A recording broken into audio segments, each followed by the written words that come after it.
Welcome to mega 9 TV. Congress పార్టీలోని అంతర్గత విభేదాలు ఒక్కొక్కటిగా బయటపడుతున్నాయా? మరీ ముఖ్యంగా రేవంత్ పాలనపై సొంత పార్టీలోనే అసంతృప్తి జ్వాలలు చెలరేగుతున్నాయా అంటే అవునేమోననే సందేహాలు మొదలవుతున్నాయి.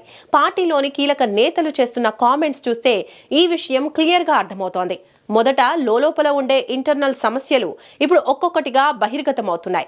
దీంతో అసలు కాంగ్రెస్ పార్టీలో ఏం జరుగుతోంది, సీఎం రేవంత్ సొంత నేతలకే టార్గెట్ అయ్యారా అనేది అత్యంత చర్చనీయాంశంగా మారింది. తెలంగాణలో కాంగ్రెస్ అధికారంలోకి వచ్చి ఏడాది దాటిపోయింది.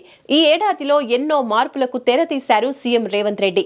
6 గ్యారెంటీల నుంచి మొదలు పెడితే మూసీ పునరుజ్జీవం వరకు గత ప్రభుత్వానికి భిన్నంగా ముందుకెళ్లే ప్రయత్నం చేశారు. ఈ క్రమంలో రేవంత్ పాలనా విధానంపై కొంత సానుకూలత, కొంత ప్రతికూలత రెండూ కూడా సమపాలనలోనే వ్యక్తమవుతూ వచ్చాయి. అయితే ఆయన తీసుకున్న కొన్ని నిర్ణయాలపై మాత్రం తీవ్ర విమర్శలే ఎదురయ్యాయి. మరీ ముఖ్యంగా హైడ్రా విషయంలో వచ్చిన నెగిటివిటీ అంతా ఇంతా కాదు. దీనిపై ప్రతిపక్షాల నుంచి విమర్శలు రావటం సర్వసాధారణం. కానీ అధికార పక్షంలో ఉన్న నేతలే పెదవి విరిస్తే కొత్త సందేహాలు తెరపైకి రాక మానవు. అలాంటి సందేహాలే ఇప్పుడు రాజకీయ వర్గాల్లో మొదలయ్యాయి. కాంగ్రెస్ నేత ఖైరతాబాద్ ఎమ్మెల్యే దానం నాగేందర్ తాజాగా చేసిన వ్యాఖ్యలు గమనిస్తే ఈ విషయం క్లియర్ గా అర్థమవుతోంది. ముఖ్యంగా హైడ్రా విషయంలో కీలక వ్యాఖ్యలు చేశారు ఆయన. హైడ్రా అధికారులు సుప్రీంలా వ్యవహరిస్తున్నారని, వారికి ఫుల్ పవర్స్ ఇవ్వటం ప్రభుత్వానికే నష్టమన్నారు. ఇంకో అడుగు ముందుకేస్తూ అధికారులకు ఫుల్ పవర్స్ ఇస్తే ప్రభుత్వం కూలిపోయినా ఆశ్చర్యం లేదంటూ ఆసక్తికర వ్యాఖ్యలు చేశారు. చింతల్ బస్తీలోని ఫుట్ పాత్ ఆక్రమణలను తొలగించడంపై ఆగ్రహం వ్యక్తం చేసిన ఆయన ఈ రకమైన కామెంట్స్ ని చేశారు. దీంతో రాజకీయ వేడి రగులుకుంది. దానం ఇలా మాట్లాడటం కొత్తేమీ కాదు. ఆ మధ్య కూడా హైడ్రా విషయంలో సంచలన వ్యాఖ్యలు చేశారు.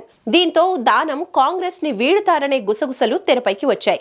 అయితే దానంకు పార్టీలో సరైన ప్రాధాన్యత లేదని, అందుకే ఆయన ఇలాంటి కామెంట్స్ చేస్తున్నారనేది కొందరి అభిప్రాయం.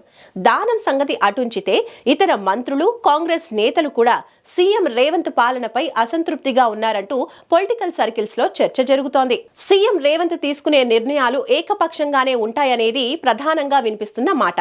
అందుకే కొంతమంది మంత్రులు అసహనంగా ఉన్నట్టు టాక్. ఆ మధ్య నిర్వహించిన ప్రెస్ కాన్ఫరెన్స్ లో సీఎం రేవంత్ వచ్చినప్పుడు తోటి మంత్రులు కనీసం లేచి నిలబడకపోవటం, ఆ వీడియో కాస్త వైరల్ కావడంతో కాంగ్రెస్ పార్టీలోని లుకలుకలు మరోసారి బయటపడినట్టయింది. ఇకపోతే ఇటీవల రేవంత్ సర్కార్ హైలైట్ చేస్తున్న ఈ కార్ రేసింగ్ స్కామ్ లో కూడా ఇతర మంత్రులెవ్వరూ పెద్దగా స్పందించటం లేదు. పొన్నం ప్రభాకర్ వంటి వారు ఈ కార్ రేసింగ్ లో ఎలాంటి అవినీతి జరగలేదని బహిరంగంగానే వ్యాఖ్యానించడంతో సీఎం రేవంత్ తీసుకుంటున్న నిర్ణయాలు సొంత మంత్రులకే ఆమోదయోగ్యంగా లేవా అనే సందేహాలు మరింత బలపడుతున్నాయి. ఇక ఎమ్మెల్సీ తీన్మార్ మల్లన్న వంటి వారు రేవంత్ పాలనపై అప్పుడప్పుడు తిరుగుబాటు గలం వినిపిస్తూనే ఉన్నారు. ఇలా చెప్పుకుంటూ పోతే రేవంత్ పాలనపై సొంత నేతలు చూపిస్తున్న అసంతృప్తి చాలానే ఉందనేది రాజకీయ వర్గాల్లో వినిపించే మాట. ఈ నేపథ్యంలో సొంతింటి కుంపటి పార్టీకి నష్టమేనా అంటే ముమ్మాటికి నష్టమే అంటున్నారు పొలిటికల్ పండిట్స్. అధికారంలోకి వచ్చిన ఏడాదిన్నరలోనే సొంత నేతల్లో ఈ స్థాయి ప్రతికూలతలు ఏర్పడితే ముందు రోజుల్లో ప్రభుత్వానికి ముప్పుగా మారే ప్రమాదం లేకపోలేదు. ఎందుకంటే అంతర్గత సమస్యలకు, సొంతింటి విభేదాలకు కాంగ్రెస్ కేర్ ఆఫ్ అడ్రస్. ఇక్కడ ఒక్కసారి ముసలం మొదలైతే ఆ ప్రభావం ఎలా ఉంటుందో గతంలో చాలానే చూశాం. ఉదాహరణకు అసెంబ్లీ ఎలక్షన్స్ ముందు చోటు చేసుకున్న పరిణామాలే అందుకు బెస్ట్ ఎగ్జాంపుల్స్. రేవంత్ రెడ్డిని వ్యతిరేకిస్తూ పార్టీలోని సీనియర్స్ అంతా మూకుమ్మడి నినాదం వినిపించిన సంగతి తెలిసిందే.